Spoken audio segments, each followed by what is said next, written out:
What happens when a man's deeply held faith smacks right into a lifestyle his world says is absolutely forbidden? Well, we're about to find out. So let's just think about this for a second. How can an evangelical minister also be a naturist? I mean, on the surface, those two things seem like they're from different planets, right? Just totally impossible to reconcile. And yet, for one man, bridging that exact divide, well, that became the journey of a lifetime. And that man's name is Bob Horrocks. This is his story. He was an ordained minister, and his life took a turn he never, ever saw coming. It forced him to look past, a whole lifetime of tradition to uncover what he came to believe was a much more profound truth. All right, so to really get our heads around his journey, we're going to walk through 5 key steps together. We'll start with the big paradox at the center of it all. Then we'll look at the cultural conditioning he grew up with. After that, we'll get into a couple of accidental moments that changed everything. Then we'll dive into how he squared all this with his faith. And finally, we'll see how he managed to pull it all together into one integrated life. Okay, let's dive in. First up, the man himself, and the central conflict that really defined his whole world. So you got to understand, Bob Horrocks wasn't just, a go-to-church on Sunday kind of guy. He was a deeply committed, ordained minister in the Church of England, evangelical in his beliefs. And from where he stood, the idea of being a Christian and a naturist, it was, in his own words, anathema, just a complete and total impossibility. The two worlds were like oil and water. They just could not mix. So you have to ask, where did that deep conviction even come from? Well, to really understand the man he became, we've got to take a look at the world that shaped him in the first place. And here's what's so fascinating. Horrocks is really clear on this. His initial views, that gut feeling of no way, it wasn't really about religion. It was all about culture. You know that unspoken rule we all kind of learn, that the body is, well, it's a source of potential embarrassment, something to be hidden away? For him, it was just the air he breathed growing up. And this next part, it just illustrates the point perfectly. He talks about his family's beach trips, right? And they had this specially made contraption. It was basically a toweling tube with a drawstring at the top. And the whole point of this thing was to perform this incredibly complicated maneuver of changing into your swimsuit without a single square inch of your private parts ever seeing the light of day. It's like a physical embodiment of that cultural awkwardness, isn't it? And this conditioning, it was just everywhere. It wasn't just at the beach. He remembers the communal showers after PE class, how all the boys would instinctively try to cover themselves up just to hang on to some shred of dignity. So from the beach to the locker room, the message was loud and clear, and it was constant. Public nudity is something you avoid at all costs. So, okay, that was his reality. It was a worldview built on a whole lifetime of these cultural norms. But that reality, it was about to be completely shattered. And it all happened because of 2 totally accidental, pivotal moments. The first one happened while he was on a sabbatical on the pretty remote Isle of Iona. He's out hiking all by himself, it's a blazing hot day, and he stumbles upon this perfect, secluded cove with this sparkling turquoise water. The thing is, he didn't have a swimsuit with him. But the urge to just cool off was overwhelming. So he did it. He took the plunge.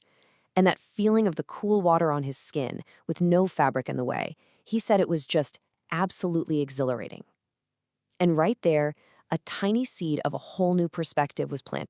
But the real turning point, the big one, came a bit later. He's on holiday with his wife, Judy, in Fuerteventura.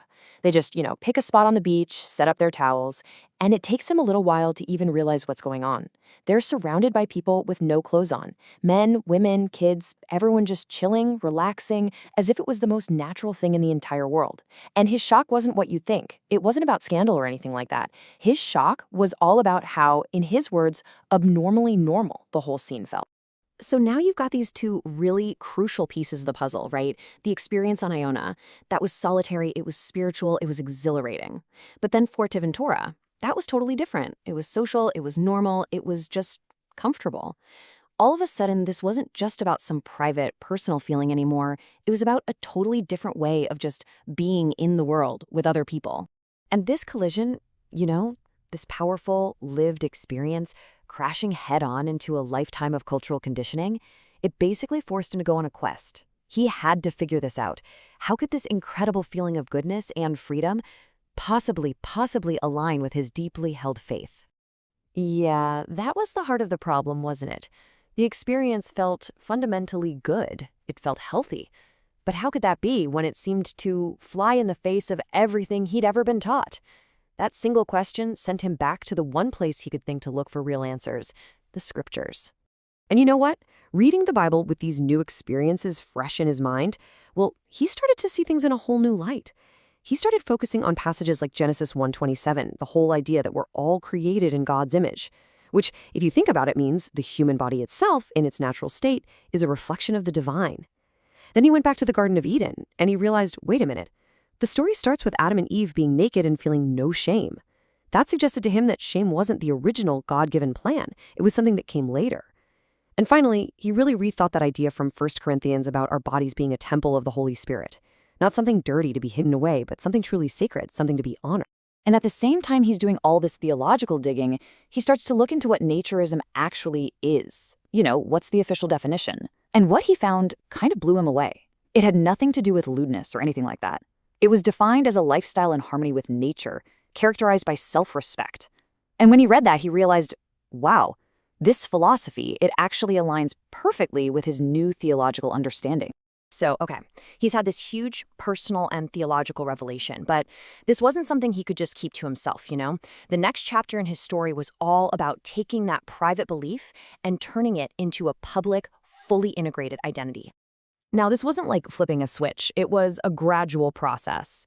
He started out cautiously, just dipping his toes in the water by joining an online Christian naturist forum. That gave him the confidence to take the next, much bigger step: actually visiting a naturist club in person. From there, he found the Christian Naturist Fellowship, or CNF, and that's where he felt like he'd finally found his people. And then, in this really remarkable turn of events, the same man who once thought all of this was completely impossible, well, he eventually became the chair of that very organization. But maybe the most stunning moment of all, the ultimate integration, came from the one place you might think would be the last to accept it: his own church. See, when his official role description as a minister was being updated, the church leadership, they actually agreed to include his work as the chair of the Christian Naturist Fellowship in his duties. Just let that sink in for a moment. The two worlds that once seemed so impossibly far apart were now officially, publicly, and supportively merged into one. So, when you look at the whole arc, his journey was really a kind of pilgrimage. He moved away from a shame that he concluded was entirely learned from his culture and toward a freedom that he came to believe was deeply supported by the Bible. It was a complete and total transformation of his relationship with his body, his culture, and, most importantly, his faith. And really, Bob Horrocks' story leaves all of us with a pretty powerful question to think about.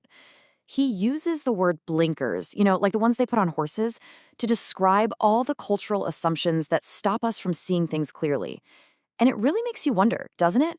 What kind of blinkers are we all wearing in our own lives? And what important truths might they be hiding from our view?